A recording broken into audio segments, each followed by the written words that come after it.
গ্রামের মসজিদের পাশেই ছোট্ট একটা কাঁচা ঘরে থাকতো নাফিস। একেবারে সাধারণ বিনয়ী এক তরুণ। নামাজ, রোজা, কোরআন তেলাওয়াত, মায়ের সেবা সবই ছিল তার জীবনের অভ্যাস।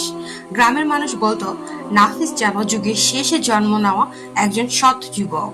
কিন্তু প্রতিটি আলোকে ঘিরে থাকে কিছু ছায়া। নাফিসের ছায়া ছিল তারই ঘনিষ্ঠ বন্ধু রাশেদ। রাশেদ সবসময় নাফিসকে হিংসা করত। লোকজনের প্রশংসা, ইমামের বিশেষ স্নেহ, মেয়েদের পরিবারগুলোর আগ্রহ সবই রাশেদের চোখে ছিল ঈর্ষার আগুন। একদিন মসজিদে দানবাক্স চুরির ঘটনা ঘটে। কেউ জানে না কে করেছে। হঠাৎ রাশেদ সবার সামনে বলে, আমি নিজ চোখে দেখেছি, নাফিসই ছিল দানবাক্সের কাছে। লোকেরা হতবাক। নাফিস, সে তো সবসময় সৎ ছিল, কিন্তু যখন মিথ্যার বীজ ছড়ায় তখন সন্দেহ জন্মায়, আর সন্দেহ থেকেই জন্ম নেয় বিশ্বাসঘাতকতা। একদিনের মধ্যে নাফিসের চারপাশ বদলে গেল।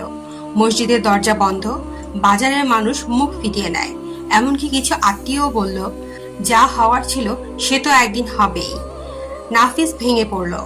একদিন রাতে সে বিছানায় বসে আল্লাহর কাছে কাঁদতে কাঁদতে বলল, হে আল্লাহ, আমি নির্দোষ, কিন্তু আমি রাগান্বিত।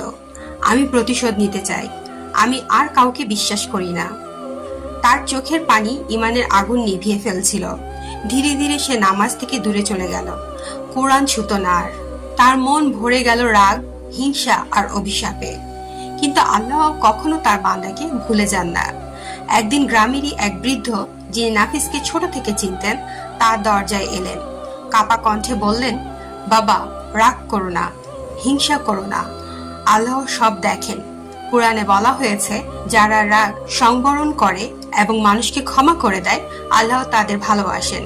সূরা আলে ইমরান, আয়াত 1-3-4। নাফিস চুপ করে শুনে গেল। তিনি আরো বললেন, রাশেদের কথা ভুলে যাও।